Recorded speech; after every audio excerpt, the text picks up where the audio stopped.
Hey there, yoga teacher. In this video, I'll be showing you 6 ways that you can improve your cueing for your yoga classes.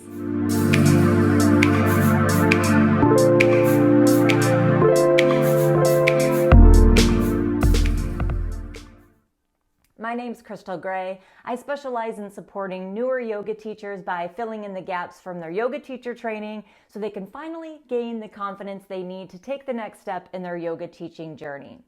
Now, one thing I hear from a lot of newer yoga teachers that I work with is that cueing is one of the biggest struggles for them and an area that they just really have a hard time feeling confident in. That's why I wanted to create this 3-part series. This video is part 1 of 3. So make sure you like this video and then subscribe to my channel for the rest of the series to get more content like this. All right, so let's get into it.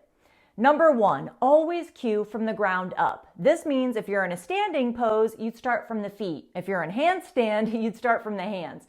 You always want to be building the foundation. This will help make your poses strong, stable, and safe.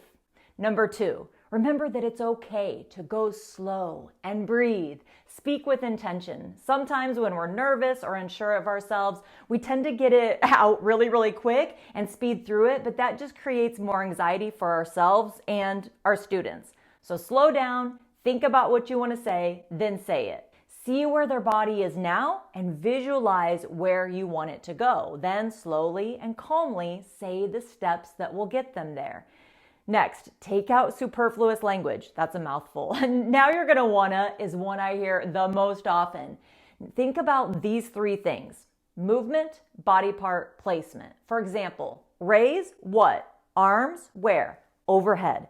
This helps to keep the mental chatter or chittavritti at bay and keeps your students present in the moment instead of focusing on all the extra fluff that you're anxiously throwing into the instructions that are honestly clouding the message.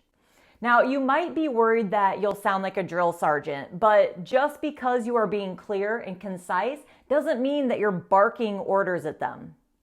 Now, what you can add in is language that makes your cues an invitation. I invite you to is a great example of this, but only use it where it's needed. Okay, the next one. I lost track of what number we're on. This is really important though. Realize that it's okay if you make a mistake, like I just did. I forgot. You can always correct it. No one expects you to be perfect, and you're only human, like everyone else.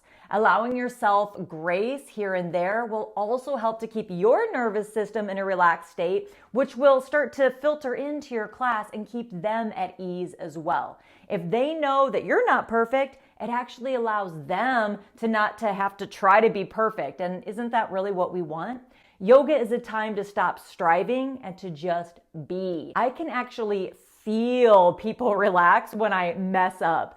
It's the perfect opportunity to make a joke and lighten the mood. Then just keep going. Isn't that how we want to be off of the mat? This is your chance to set an example of what it looks like to not beat yourself up, to not take things so seriously, to pick yourself up, dust yourself off, and keep going. It's not that big of a deal.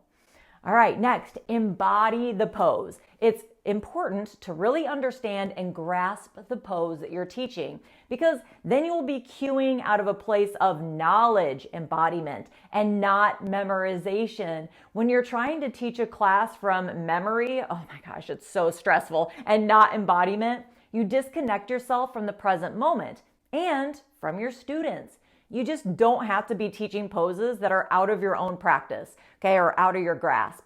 But that's an entirely another topic for an entirely another video. Next, practice. See if your friends or family will let them cue you into a pose.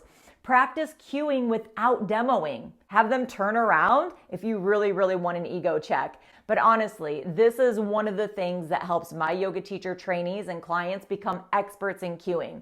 You can even practice just saying the words out loud while you're driving, taking a shower, taking a walk, whenever. Another thing you can do is to teach classes or flows and video yourself teaching them. Practice along to the video and see if the cues make sense as a student. It will help you so much. Do these things over and over again and cueing will feel like second nature. And just remember, it takes time. Don't beat yourself up. The more you teach, the better you're going to feel and the more confidence you're going to have. No one starts out as an expert. They just don't. And no one expects you to either. That's the great thing. There are always going to be ways that we can keep improving. I'm always trying to refine my cues and working at getting better and better. And I've been teaching yoga for 18 years and I'm still refining. I'd love to know in the comments which trick you're going to implement first. Let me know in the comments, please. I would love to see. And if you'd like more support, please check out the Yoga Wisdom Collective. That's my mentorship for newer yoga teachers where my team and I provide you with all the support and training that you need to help you become the confident, amazing, and empowered yoga teacher that I know that you can be. I'll put the link down in the comments. Don't forget to like this video and subscribe so that you can catch all of the videos in this series as well as just other content around becoming a confident yoga teacher. And I'll see you soon.